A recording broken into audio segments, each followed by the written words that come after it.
Buenos días a todos y buenos días a los del Cañiz que están en streaming. Os voy a hablar un poco de cómo influyen los sesgos a la hora de la elección de los recursos materiales. Entonces, para que sea más dinámico, vamos a hacer la sesión juntitos. Entonces, podéis escanear el código QR para uniros y así de forma conjunta e interactiva iremos desarrollando esta horita que vamos a tener juntos. Aprovecho para agradecer al Colegio de Enfermería de Zaragoza y a Chus por las jornadas y que se animen a seguir haciéndolas y a seguir creciendo, que lo hacen estupendamente.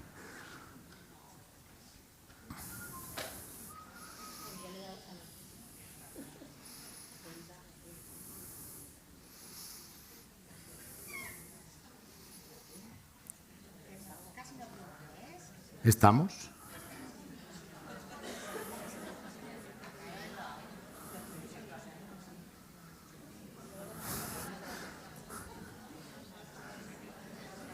¿Sí? Bueno, más bien a lo que venimos es un poco a esto. Esto es lo que realmente sería el título de la hora que vamos a pasar juntos. Pensamiento crítico contra los sesgos cognitivos, es decir, cómo influyen los sesgos, cómo nos influyen los sesgos en nuestro día a día y cómo los podemos combatir. Decir que no tengo conflicto de interés con ninguna casa y, primero de todo, preguntaros, y ahora podéis escribir, qué son los apósitos y productos de abordaje de heridas. Y creo que os salen 3 casillas para poder escribir.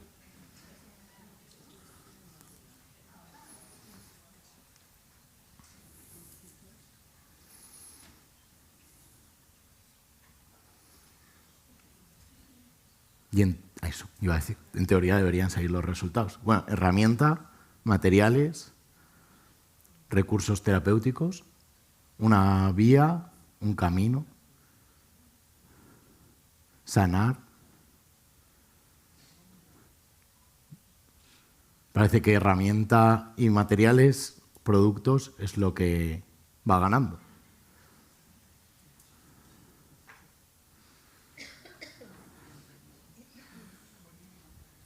Vale. Parece que todos tenéis claro que es un recurso, una herramienta, una vía para conseguir un fin. Pero bueno, los recursos materiales es un determinante de salud.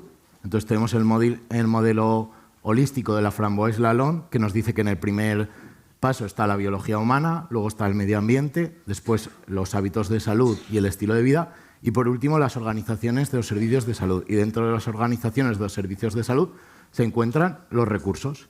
Por lo tanto, cuando hablamos de recursos sanitarios, cuando hablamos de materiales, cuando hablamos de apósitos, estamos hablando de un determinante de salud, algo que va a determinar la calidad de vida de nuestros pacientes. ¿Y cómo se distribuyen esos recursos en España? Bueno, pues en Asturias licitan por 11 millones, en el SACIR por unos 6, en Málaga por 2,5, en Aragón se licitó por 4,300 y la adjudicación fue 3,5 millones aproximadamente, anuales. Y aquí es donde yo trabajo y donde Chus me saca las fotos, porque si nos aburre, y os invitamos a venir cuando queráis. Pero bien, vamos a centrarnos en Aragón. ¿Cómo se distribuyen esos recursos en Aragón? ¿Cómo los vemos nosotros desde el otro sitio? Bueno, pues el suministro de apósitos de cura en ambiente húmedo en Aragón suponen aproximadamente 4 millones de euros anuales. Eso es lo que destinamos solo en materiales a las curas. La distribución es un 60% en atención primaria y un 40% en los hospitales. Y luego, como curiosidad, del 100% del coste de los recursos materiales de atención primaria, este contrato supone el 17%, que pensaréis que quizás no es mucho, pero el 50% lo suponen los sensores. Es decir, el 80% está en manos de los sensores y de las heridas, es decir, de la diabetes y las heridas, es decir, de vosotras, de las enfermeras, del seguimiento al paciente crónico y del seguimiento con heridas. Entonces, es un centro de salud, un almacén de Aragón, con su guía, y esto también es un centro de Aragón, un almacén. Entonces, tratamos de mejorar, de daros herramientas para que podáis utilizarlo de forma adecuada. Entonces, ¿en qué consiste el pensamiento crítico? Bueno, es la capacidad del ser humano para analizar una información que existe y no nos paramos a pensar si es cierta o falsa. Simplemente vamos a ver si es veraz y alcanzar una idea al respecto. Sobre todo esta es la parte importante, el alcanzar una idea al respecto. ¿Cuáles son las características? Es reflexivo, es analítico y está basado en la evidencia. No es porque alguien lo diga, sino que hay detrás unos fundamentos. ¿Y por qué es importante para nosotros, en este caso para las heridas? Porque va a minimizar los errores clínicos, va a evitar decisiones basadas en perjuicios o suposiciones y sobre todo va a mejorar la calidad de la atención, la calidad de nuestros pacientes. Vamos a conseguir el objetivo de una forma mejor. Entonces ahora os voy a pedir que observéis, que veis en esa imagen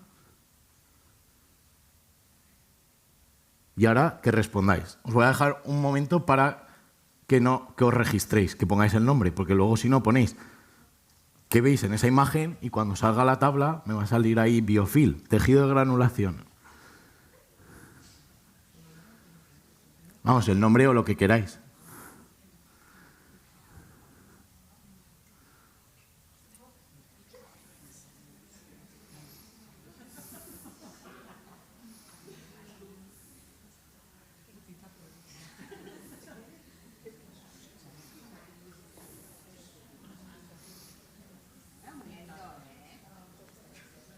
Vale, como creo que más o menos ya debemos estar, ahora sí que os hago la pregunta. Y la pregunta es la siguiente. ¿Observáis biofilm o biopelícula en la herida anterior? Y tenéis solo dos opciones de respuesta, sí o no.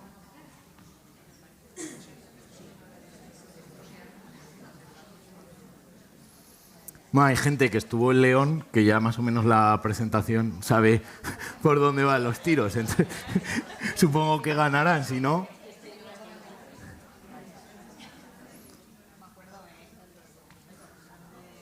Bueno, pues hay más gente que opina que sí, que se observa biopelícula, que gente que no. ¿Y qué decía la pregunta? Si observamos biopelícula. La biopelícula son bacterias. Entonces, no observamos las bacterias, lo que observamos es ese material de desecho, esos signos en los que nosotros interpretamos y analizamos y concluimos que efectivamente existe el biofilm. Pero el biofilm, con los ojos no somos capaces de observarlo. Entonces, primer paso, observar. Una vez que hemos observado, interpretamos y analizamos. Una vez que hemos interpretado y hemos analizado, vamos a explicarle al paciente qué vamos a hacer, cómo vamos a afrontar el tratamiento y vamos a tomar decisiones y vamos a empezar a realizar la cura de la lesión. Y por último, vamos a reflexionar sobre el caso. Entonces, os pido que os fijéis otra vez en la imagen y ahora otra vez va a venir una pregunta.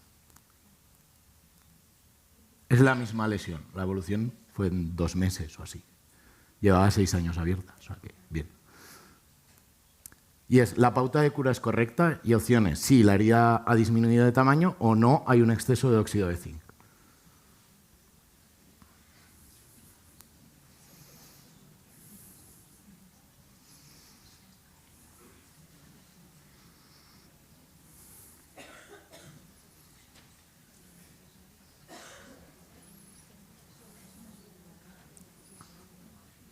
Bueno, pues la herida ha disminuido de tamaño, ¿vale? Pero el óxido de zinc está excesivamente sobre la piel perilesional, ¿vale? Entonces, ¿cosas a mejorar en ese caso? Pues disminuir la cantidad de óxido de zinc que se utiliza. Estas imágenes son mías, quiero decir, que es pensamiento crítico sobre mí mismo, que no estoy criticando a nadie. Bien, y ahora llegamos a los sesgos cognitivos y cómo influyen. Entonces, ¿qué es un sesgo cognitivo? Pues es un atajo de nuestro cerebro. Eso es lo que es un sesgo cognitivo. ¿Para qué? Para tratar de la información, todos los estímulos que tenemos, procesarlos de forma rápida y almacenarlos. ¿Qué pasa? Que al almacenarlos de forma tan rápida se distorsiona la información, no la guardamos tal cual la recibimos. Entonces son desviaciones de esos procesos mentales que la consecuencia es llegar a un juicio clínico inexacto. Entonces, ¿qué constituye un sesgo clínico en la toma de decisiones clínicas? Un sesgo cognitivo. Una técnica de análisis crítico del pensamiento, un error racional en el juicio clínico, un atajo mental para procesar información o una regla fija de la toma de decisiones.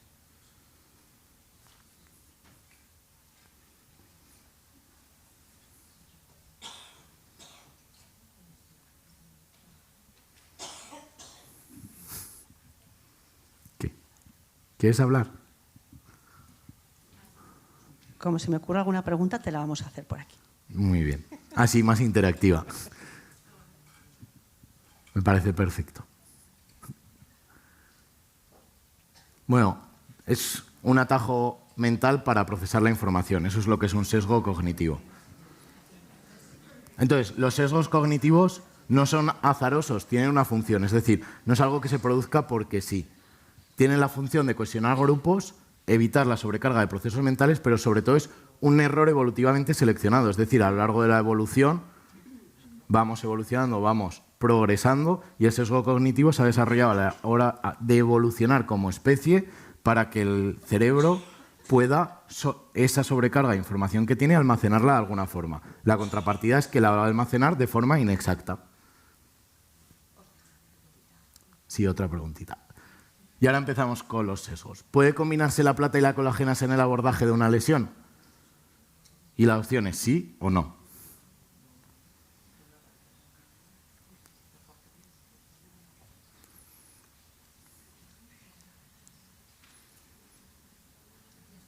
Vuelve a ganar el amor, Chus. 149 corazones. Hay que hacerlo en San Valentín.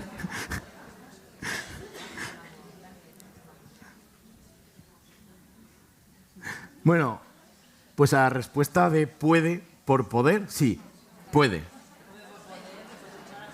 ¿Y qué quiere decir el sesgo de anclaje?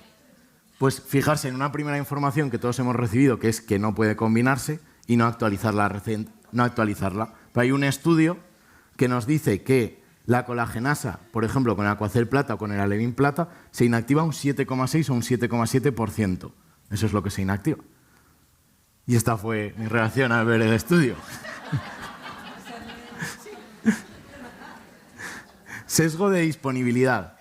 Esto ocurre cuando echamos mano de lo primero que se nos viene a la mente, información que es fácilmente recordable. Por ejemplo, cuando viene alguna casa comercial o vamos a una ponencia y al día siguiente lo queremos poner en práctica. Entonces ahora han sacado al mercado un apósito nuevo muy interesante que analiza el pH y en función del pH es capaz de sintetizar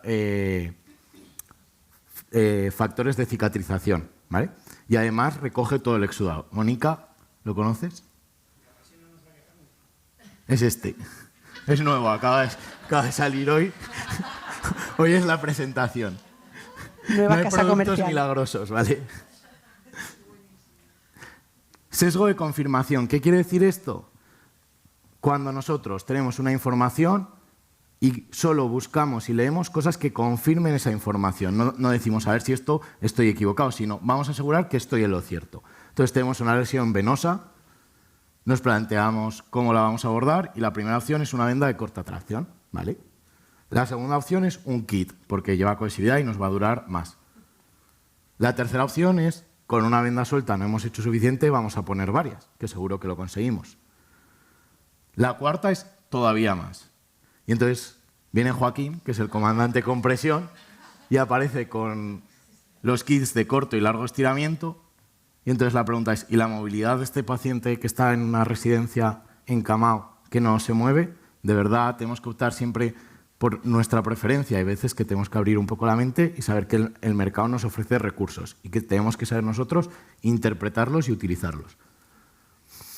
Sesgo de familiaridad, que es utilizo el apósito que suelo utilizar aunque haya otras opciones. Entonces tenemos una lesión aguda que han suturado y una espuma de poliuretano.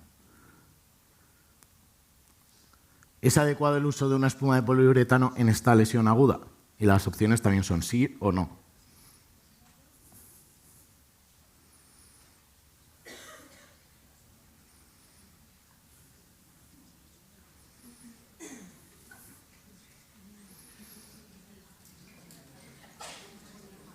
Faltan 2 de responder.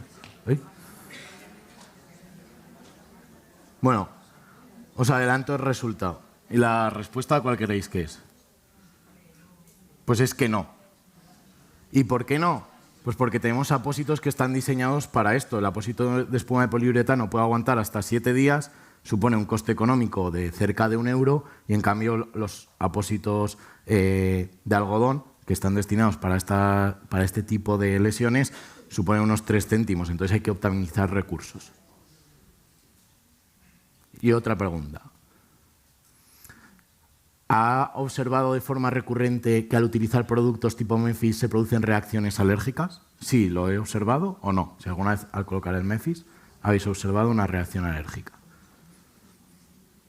Bueno, sobre todo si lo observáis de forma recurrente, no si alguna vez de forma esporádica. Ya puedes ganar.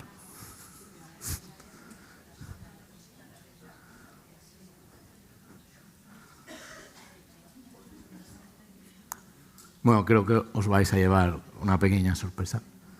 Pero no, no son reacciones alérgicas, son lesiones por fricción y así están definidas como tal. El Memphis es elástico, entonces muchas veces lo despegamos y lo estiramos. Lo colocamos estirado y se retrae y produce lesiones por fricción, no siempre es alergia.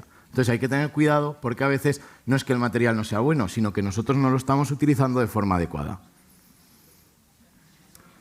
Y aquí es donde viene el sesgo de negatividad, enfocarse en experiencias pasadas poco exitosas sin valorar si el contexto actual puede ser el más indicado. Es decir, yo como el Memphis me da alergia, luego aunque lo necesite ya no lo voy a utilizar y no me planteo si lo estoy utilizando de forma correcta.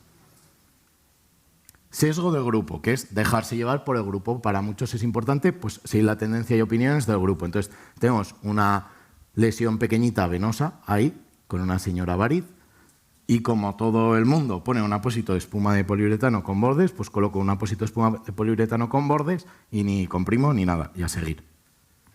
Y entonces alguien en ese momento tiene que romper la cadena y el círculo del grupo y decir, oye, esto necesita una terapia compresiva, no es la solución el apósito.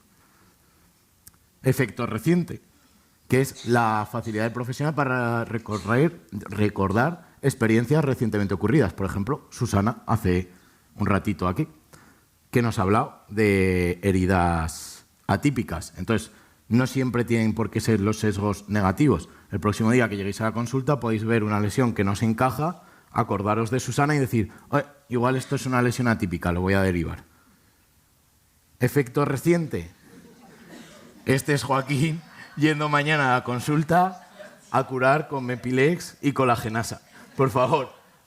Lo que exponemos aquí, nosotros lo hemos mirado, tratamos de aportaros la evidencia, pero luego sois vosotros los encargados de confirmar que eso es cierto y de evaluar si eso es cierto, no porque yo esté aquí, todo lo que diga es correcto.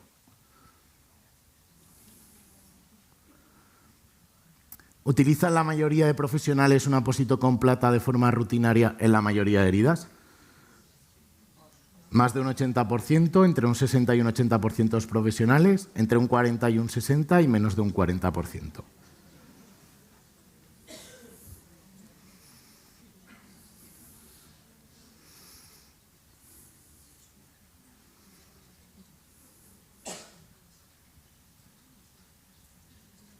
Aquí están todas las respuestas son correctas, ¿eh? No hay un estudio que te diga que exactamente el 52% de los profesionales. Pero bueno, ¿creéis de forma mayoritaria? ¿Creéis que sí? Que más de un 60% los utilizan. Y esto es un efecto, un sesgo de falso consenso. Es decir, como todos los demás utilizan plata, yo también voy a utilizar plata en todas las heridas. Y no siempre todas las heridas necesitan plata. Hay que saber qué nos piden. Que son apósitos muy buenos, pero cuando están indicados. Otra pregunta. Creo que esta es de Sara. Sí, ¿cómo actuaría ante un desgarro cutáneo? Y hay 4 opciones, que es óxido de zinc y alginato, un apósito hidrocoloide, un apósito con silicona y un apósito de espuma de poliuretano sin silicona. Y bueno, yo ahora os daré cuál es la correcta, pero luego viene la ponencia de la doctora Chiquero Valenzuela, que es una referente a nivel internacional sobre el tema, así que ella os lo explicará mejor el porqué.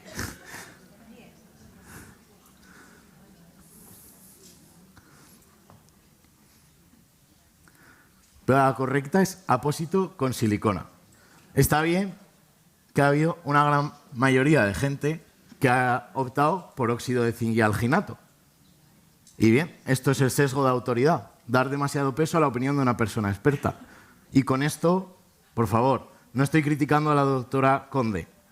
No es esa mi intención. Mi reflexión es la siguiente. La doctora Conde estudia muchísimo. Sabe cómo influye el zinc en la cicatrización.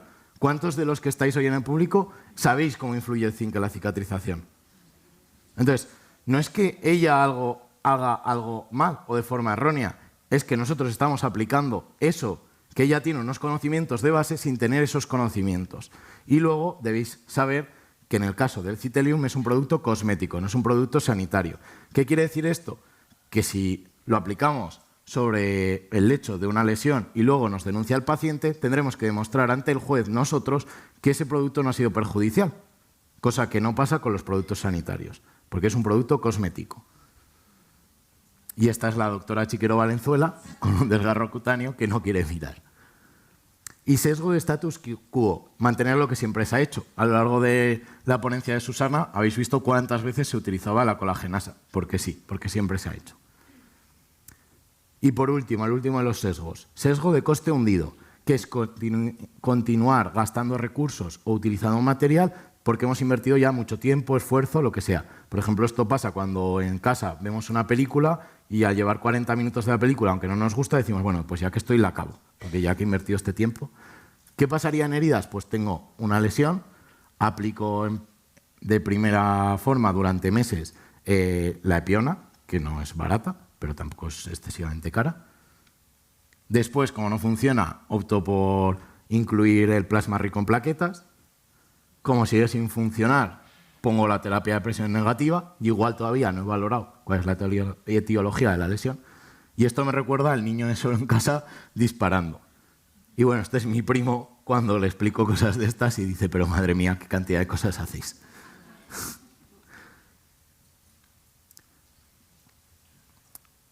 Existe un producto que combina la colagenasa y el ácido hialurónico. ¿Es una gran opción como cicatrizante? Gran opción. Recalco.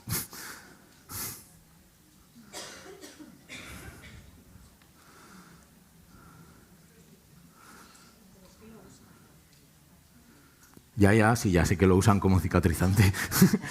Eso ya lo sé, por eso está puesta la pregunta.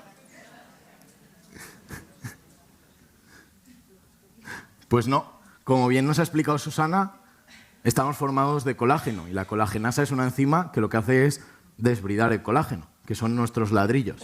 Por lo tanto, es una buena opción, es un buen producto, pero no es un producto que esté diseñado para cicatrizar. Entonces es dejarse influir por una característica del producto, es decir, por el ácido hialurónico, obviando que lleva colagenasa y utilizándolo para cicatrizar, cuando la misma empresa tiene un producto con solo ácido hialurónico. Bueno, y así va la clasificación. Ahí están Ana y Tamara. Entonces vamos a hacer un breve repaso de los sesgos que hemos visto. El primero, que es el de anclaje, que es una primera información que nos recibimos, que puede ser, por ejemplo, no combinar los apósitos de plata con la colagenasa. El de disponibilidad, que es una información fácilmente recordable, como si nos viene a ver un compañero de alguna casa comercial, nos habla y entonces comenzamos a utilizar esos productos. Confirmación es buscar validar las creencias previas y buscamos solo información que apoye nuestra creencia. Si somos fan de el corto estiramiento, buscar solo estudios que avalen el corto estiramiento. La familiaridad es usar lo que siempre uso. Negatividad es enfocarse en experiencias pasadas, como hemos dicho con el MEFIS. Grupo es la presión social. El efecto reciente es una información que se ha recibido de forma adecuada, como puede ser cualquiera de las ponencias que vais a ver hoy. Por favor, cuando lleguéis a los centros de salud del próximo día, no curéis todo con plata y colágenas. Falso consenso, que es creer que todos piensan igual. Autoridad, que es dar demasiada opinión a figuras públicas. El status quo, mantener las pautas porque siempre se ha hecho así. El coste hundido es que hemos realizado mucha inversión, entonces seguimos invirtiendo. Y por último, el efecto halo, que es una percepción sensitiva específica, cogerla, quedarnos solo con eso y obviar la otra parte de los productos. ¿Y creéis que impactan los sesgos en la hora de cómo consumimos los recursos materiales? Pues sí, sí que impactan. Estos 9 productos representan el 47% sobre el coste total del contrato de Aragón. En esos 9 productos, como podéis observar, creo recordar que hay 6 antimicrobianos y en total en el contrato tenemos 8. El alevín adhesivo, de 10 por 10 tiene 171.000 unidades consumidas. Eso es muchísimo dinero. Y si le sumamos la receta, muchísimo más. Ahí hay... ¿Puedo decir la cifra? Sí, vale. Ahí hay más de 300.000 euros en alevín adhesivo. ¿Vale? Ya el resto no entro. Y ahora viene pregunta, claro. ¿Qué estrategia es clave para minimizar sesgos en la elección de apósitos? Porque también os voy a dar ahí herramientas. Usar solo productos conocidos, consultar con otros profesionales, elegir según promociones comerciales o seguir procedimientos anteriores sin cuestionarlos. Y en esta Susana os ha dado una pista. Tenéis que hacer pensamiento adaptativo. Coger lo que ha dicho Susana, aplicarlo aquí. Pero bueno, os ha dado la pista. Y sí, como decían por aquí cerca, efectivamente es consultar con otros profesionales. Si no sabemos algo, hay que consultar, no pasa nada. Y la han acertado casi todos, vamos. ¡Ay, ay, ay! Ahora sí que tenemos un problema. No.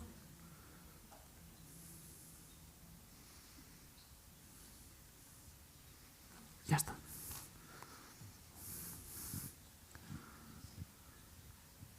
La paso, ¿vale? No os la voy a volver a hacer. ¿Cómo reconocer un sesgo cognitivo? Bueno, pues nos tenemos que cuestionar las decisiones que tomamos, reflexionar sobre ellas, preguntarnos si están basadas en la evidencia y pedir opiniones externas si tenemos dudas. Oye, ¿cómo lo ves? Yo creo que aquí podríamos aplicar colagenasa o plata, podríamos aplicar otro producto. ¿Cuál es tu opinión? Siempre 4 ojos ven más que 2.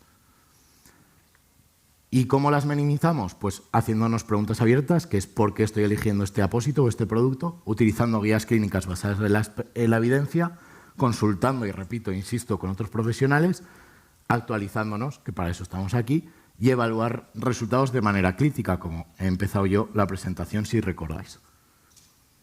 ¿Y qué estrategias tenemos? Pues primero tenemos que tener en cuenta 4 aspectos fundamentales, que es las condiciones del paciente en su globalidad, olvidándonos de la herida, la persona que tenemos delante, qué patología tiene, el tipo de lesión y luego, una vez que ya vamos a los materiales, cuáles son las características del material y el coste-beneficio de ese material.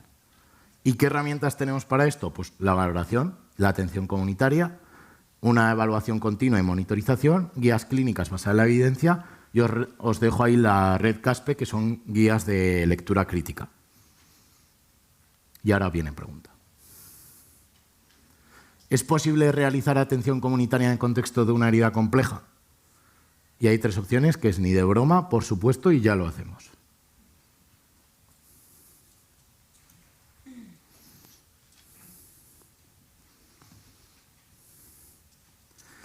Joaquín está aquí delante, no lo escucháis todos, pero a los de alrededor les está chivando las preguntas, porque la semana pasada estaba en Palencia conmigo.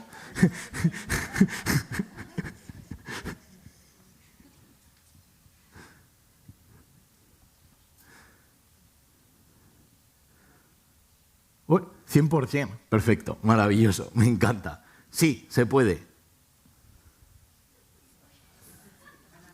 ¿Y por qué se puede? No se puede porque lo diga Cristian Alquézar. El Ministerio de Sanidad nos dice que existen 3 niveles de orientación comunitaria. El nivel individual y familiar, que es pasar consulta mirando a la calle. El nivel grupal, que es educación para la salud grupal y trabajar sobre las causas de las causas, que ahora lo veremos. Y el nivel colectivo o acción comunitaria en salud. Entonces, el primer nivel es algo que siempre hacemos. Y ahí está Chus, cuando todavía veía pacientes, preguntándose si la paciente tiene o no dolor, si aguantará la compresión, si tiene ansiedad o depresión, cuál es su estado de ánimo, cómo serán las condiciones del hogar y si tiene una red de apoyo fuerte, si tiene un problema, si alguien le puede traer y acudir al centro sanitario. Y eso es el primer nivel de la atención comunitaria.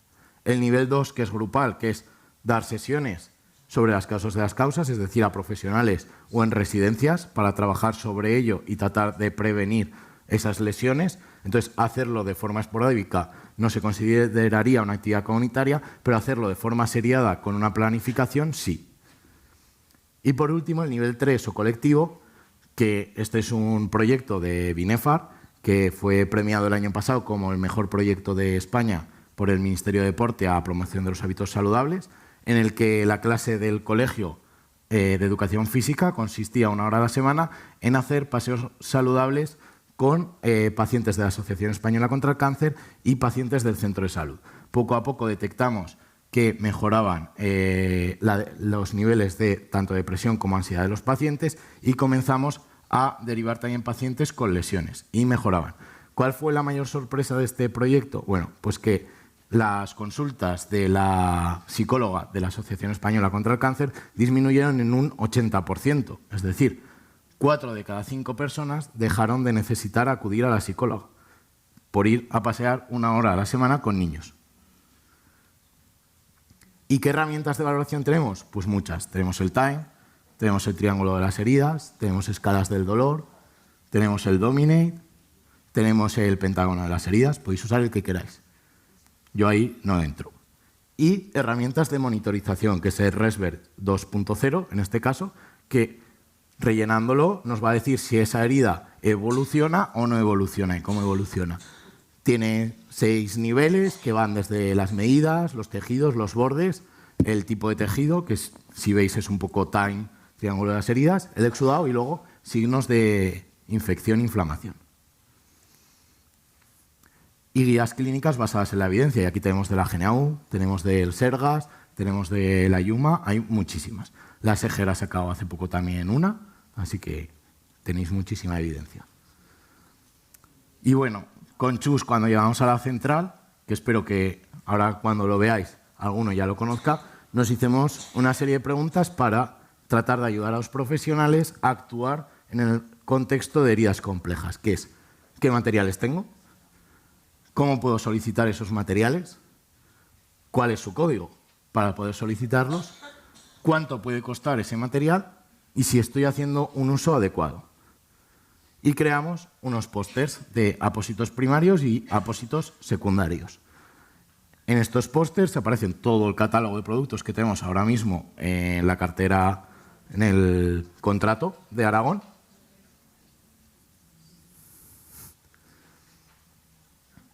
Si no, las directoras creo que lo tienen. Y también está el de apósitos secundarios, ¿vale? Os voy a explicar un poco cómo funcionan los pósters, porque los pósters os los podemos hacer llegar mejor que en una foto.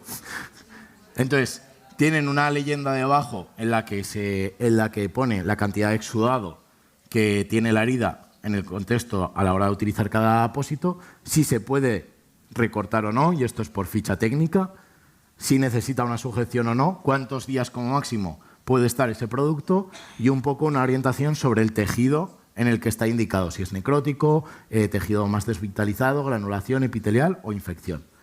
Por ejemplo, en el caso de los alevines siempre aparece primero el nombre técnico de la familia, espuma de poliuretanos con bordes y en este caso con silicona.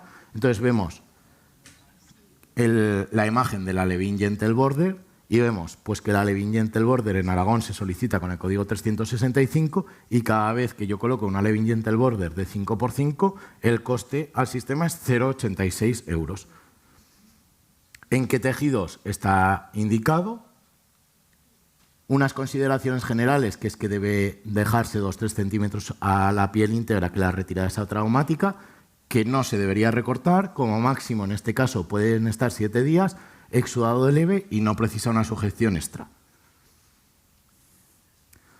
Y como reflexión, tenemos una función asistencial, tenemos una función investigadora, una función docente, pero también una función gestora a la hora de optimizar los recursos que tenemos. Y ahora vamos a volver a jugar con los casos prácticos. Esto es una lesión en una extremidad inferior, con un linfedema, en un estadio bastante avanzado, la rodilla es esta de aquí, ¿vale? Y lo tenemos que abordar. Entonces, es necesaria la compresión, pero, y ahora vais a tener, creo que sale un desplegable para unirlas unas con otras. Y aquí tenéis tiempo.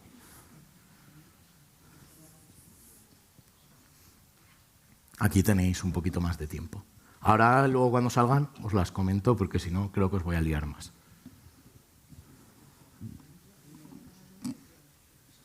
Y recordad que estamos hablando del caso anterior, del linfedema, ¿eh? No vale para cualquier lesión en extremidad inferior.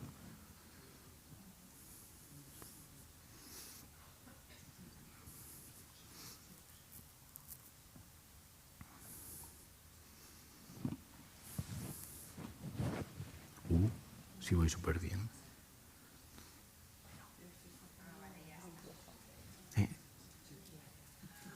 Vale. Voy a ir rápido. Voy a intentar ir rápido.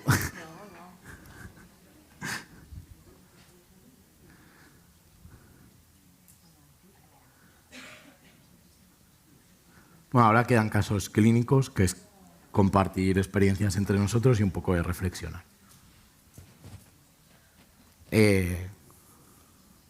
Si pudiese avanzarlo, lo avanzaría, pero es que si paso, se va al garete la diapositiva. Bueno, aquí tenéis el resultado, que es que hay que tener en cuenta la diferencia de perímetros. Entonces, como la diferencia de perímetros es muy grande, va a ser necesario conformar bien esa extremidad, sobre todo en la zona inferior. Hay restos de exudado, no es que la pierna esté sucia, entonces hay que tener cuidado con esa piel perilesional.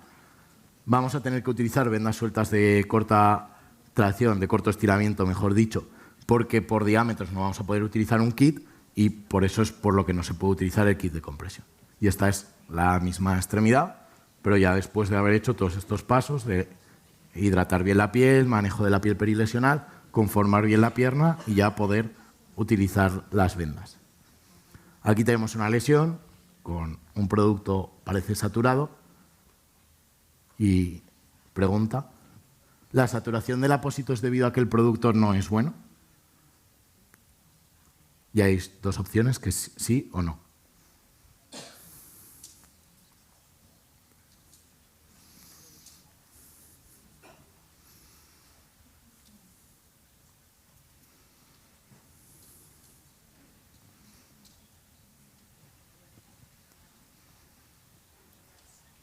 Y os adelanto que la respuesta correcta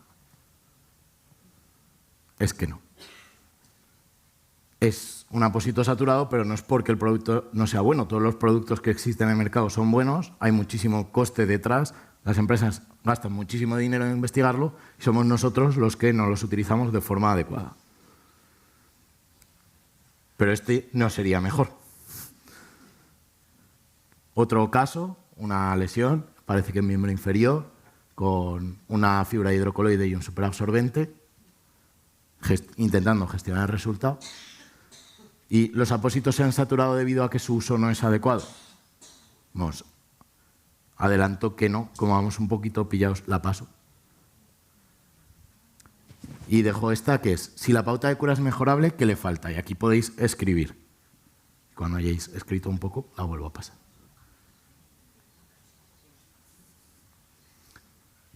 Compresión, eso es lo que le falta. Es una lesión en miembro inferior que no está gestionando el exudado, pero es que todavía no le hemos puesto compresión y es una lesión de origen venoso. Entonces, no es culpa del producto, sino que nosotros no estamos realizando un manejo adecuado de la lesión. Pero tampoco ese sería un manejo adecuado de la lesión. Y aquí tenemos otras lesiones. Aquí sí que les dejo que rellenen las cajitas, que las cajitas me gustan. Que es cómo mejoramos el abordaje y tenéis que poner qué le falta y qué le sobra de las opciones de la izquierda.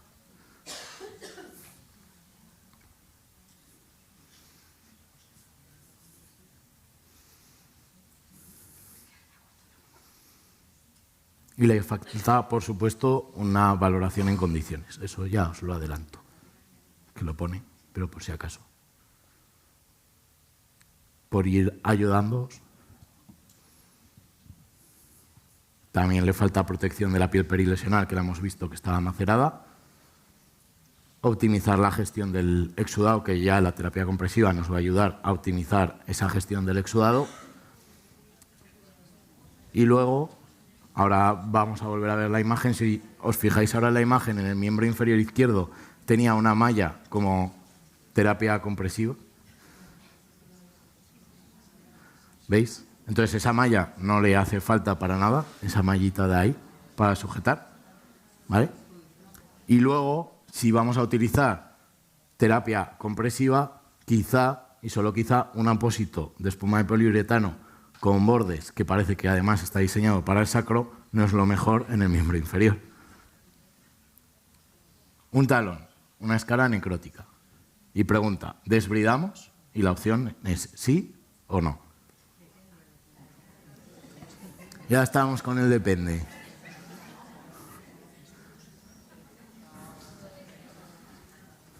¿Quieres ver los resultados de esta? Sí, ¿no? 5 minutos.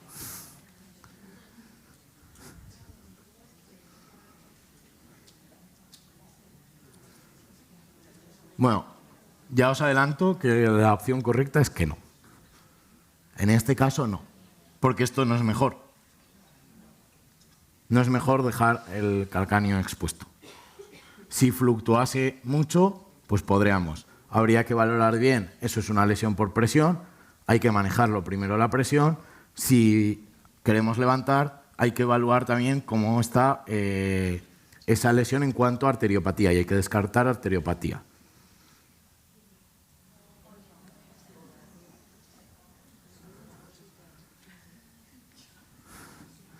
¿Ha sido una elección adecuada del apósito? No. Sí, porque la herida ha mejorado mucho. No, porque ha causado una reacción alérgica. O no, porque no existía lesión.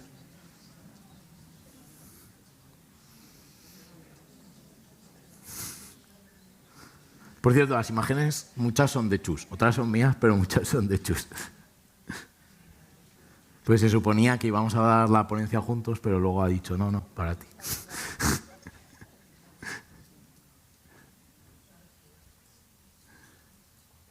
Y no existía lesión. Hemos provocado nosotros la lesión cuando, si era para manejar la presión, están los cambios posturales. Y aquí tenemos un exudado abundante, en el que hemos empalmado apósitos, hemos hecho pelotas, de todo. Y esta es la última pregunta, que es ¿cómo abordamos ese exudado abundante o cómo abordamos cualquier lesión? Y ahora las tenéis que arrastrar y ordenar, las cajitas. Que las opciones son elección del apósito adecuado, determinar etiología, valoración local, valoración global del paciente, elección del vendaje si es necesario, el abordaje y la valoración de la lesión. Os dejo tiempo porque tiene un poco su miga, que hay opciones parecidas.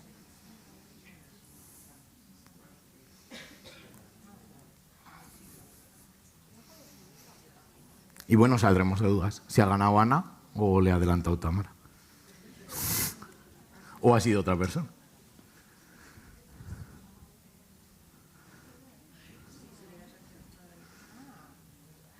Sí, creo que arrastrando los cuadraditos se muere.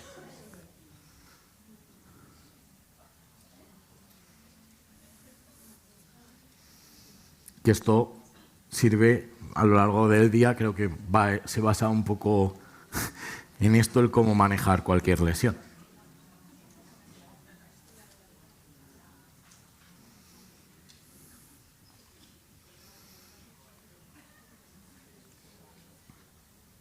Bueno, se va a acabar el tiempo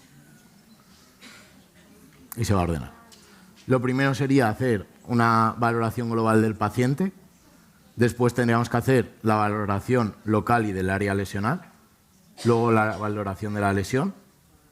Una vez que tengamos estos 3 primeros pasos, vamos a poder determinar la etiología. Con la etiología adecuada de la lesión vamos a poder plantearnos un abordaje adecuado. Colocaremos primero el producto que vayamos a utilizar y por último el vendaje si es necesario. Entonces, primero determinamos la etiología. Una vez que la hemos determinado, vamos a elegir el abordaje. En cada caso será diferente. Vamos a colocar un apósito, que este está generado por inteligencia artificial porque no tengo conflicto de interés. Y luego un vendaje, que hay varios en el mercado, kits de corto y largo estiramiento, una venda que ya mezcla el corto y el largo estiramiento, o vendas de corto. Y ahí están a vuestra disposición para que en cada momento elijáis el que consideréis más adecuado, siempre basados, por favor, en la evidencia. Bueno, enhorabuena, Ana. No sé si está aquí. Pues enhorabuena. Y por último, dejar claro que el pensamiento crítico no es poner en duda el pensamiento de otros, sino poner en duda el pensamiento propio. Así que muchas gracias.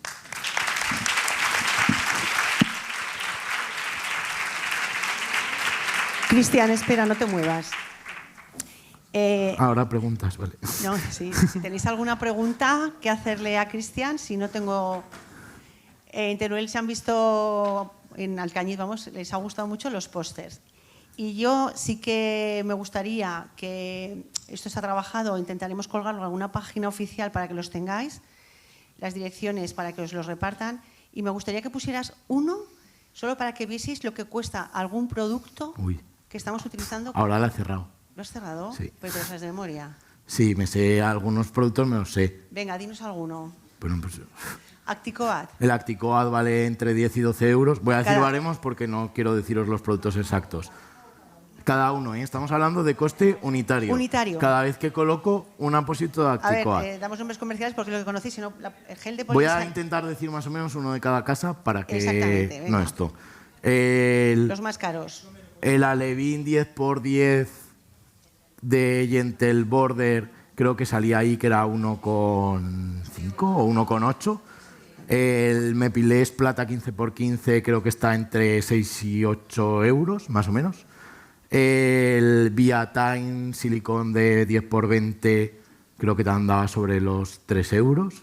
Estoy ya tirando de memoria, ¿eh? Luego puede ser algo que me falle. Prontosan. El Prontosan gel. Solución El gel. andaba cada botecito sobre 12, 14 euros. Cada bote. ¿Y dónde acaban muchos de esos botes?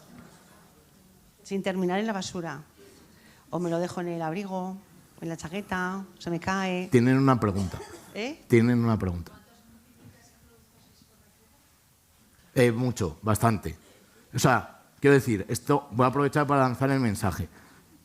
Hay productos que no tenemos en el catálogo, porque no podemos tener absolutamente todos los productos que hay en el mercado, porque aparte el mercado avanza muy rápido. Sí, que los productos que tenemos en el catálogo son mucho más baratos a través del catálogo. Por ejemplo, el Alevín 10x10 ahora mismo es el producto que más se prescribe en Aragón, que más se indica. Cada caja de Alevín 10x10 que se indica salen 3 apósitos. En cambio, en la del almacén sale 10. Y el coste unitario es bastante, bastante superior. No te sé si decir si el doble o el triple, pero bastante superior.